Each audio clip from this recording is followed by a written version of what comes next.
San Miguel Beer panalo kontra Barangay Ginebra. At Barangay Ginebra bigay ang laban. Walang ganang maglaro ang mga player ng Barangay Ginebra.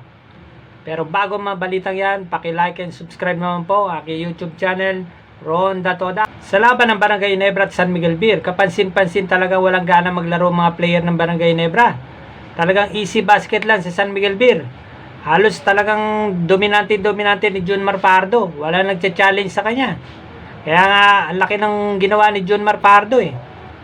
Wala yung aggressive defense ng Barangay Ginebra. Talagang di magandang performance ng mga player ngayon.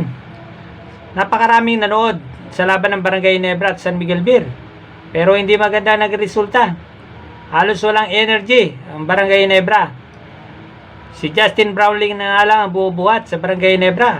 Halos talagang makikita kay Justin Brownlee. Talagang focus na focus sa laro. Gusto niya makahabol ang Barangay Ginebra. Kaya nga lang, walang suporta ng mga kanyang mga kakampi. Halos si Brownlee lang gumagawa. Halos kumamada ng 48 points si Justin Brownlee. Talagang all-around performance na naman ang pinakita ni Justin Noypi Brownlee. Talagang wala tayong masasabi kay Justin Brownlee. Talagang super import talaga siya.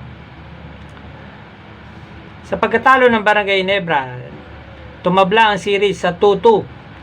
Ay marami nagsasabi na aabot pa to ng Game 7. Mukha nga aabot ng Game 7 kung ganyan din ang magiging laro ng Barangay Ginebra at saka San Miguel Beer. Halos nagbibigayan lang eh. Alternate lang ang laban. Panalo Ginebra, panalo San Miguel, panalo Ginebra, panalo San Miguel. Talaga paabuti talaga ng best of 7 series. Yan ang mahirap kapag sister company yung kalaban eh. O hindi mo makikitaan ng talagang pukpukan ng labanan, talagang yung digitan ng laban. Kapansin-pansin na hindi na pinaglaro si Stephen Holt ng buong third quarter. At saka fourth quarter, di na rin pinasok. Samantala maganda ng laro ni Stephen Holt. At saka walang gana talaga yung mga depensa nila. At saka yung depensa ng Barangay Ginebra kanina, talagang maluwag ang kanilang depensa. Walang challenge. Kumpara mo nung nakarang laban nila nung Game 3. Talagang pukpukan ng labanan.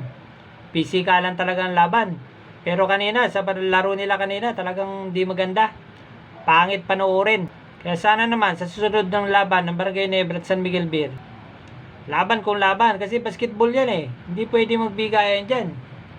Nakakadismaya. Maraming mga tao nanonood.